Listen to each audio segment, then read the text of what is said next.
Hyvää päivää, arvoisat videokatselijat. Olemme nyt Vaajakosken teollisuustalon tavarahississä, josta aukeaa hämmentäviä maailmoja.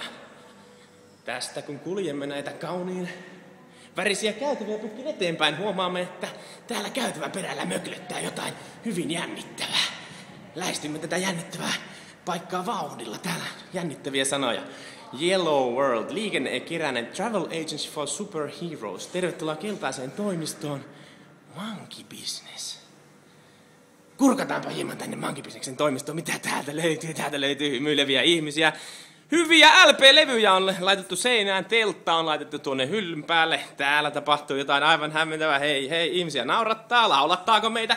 Täällä on Eeva ja Rami ja Barbara on noussut uimaan sieltä ja riippukeinu on valitettavasti tyhjä, koska Ville Keränen, riippumaton ajattelija, on tällä hetkellä Teneriffalla latautumassa sukunsa kanssa. Ja missiona me on tehdä maailmasta hieman keltaisempi, jos tarkkaan katso, niin olemme aloittaneet Afrikasta. Näin, tässä on tämä meidän alakerran toimisto. Täällä on merkittäviä kappaleita, on kissa, onnenkissa, joka käden pitäisi liikkua, mutta patteri on loppu. Toivotaan kuitenkin, että meillä on onnea tässä kilpailussa, jonka siis tietenkin aiomme voittaa. Täällä on yksi meidän räjähdysvoimaisista tuotteistamme johtavien etusten synnytysprosessi, jonka Tiina on siis dokumentoinut, kyllä.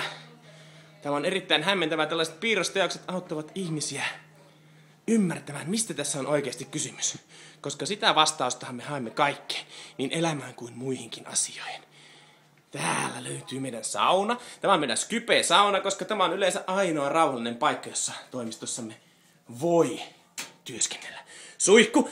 Erittäin tärkeää olla suihku toimistolla, koska työnteko on niin iloista, että siinä tulee joskus hiki ja silloin on kivaa hieman puhdistautua tämän jälkeen.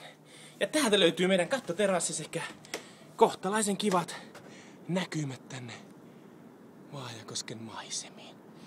Päätän raporttini täältä tähän ja toivotan arvosteluraadille sekä kaikille muillekin katselijoille oikein mukavaa ja hauskaa päivän jatkoa.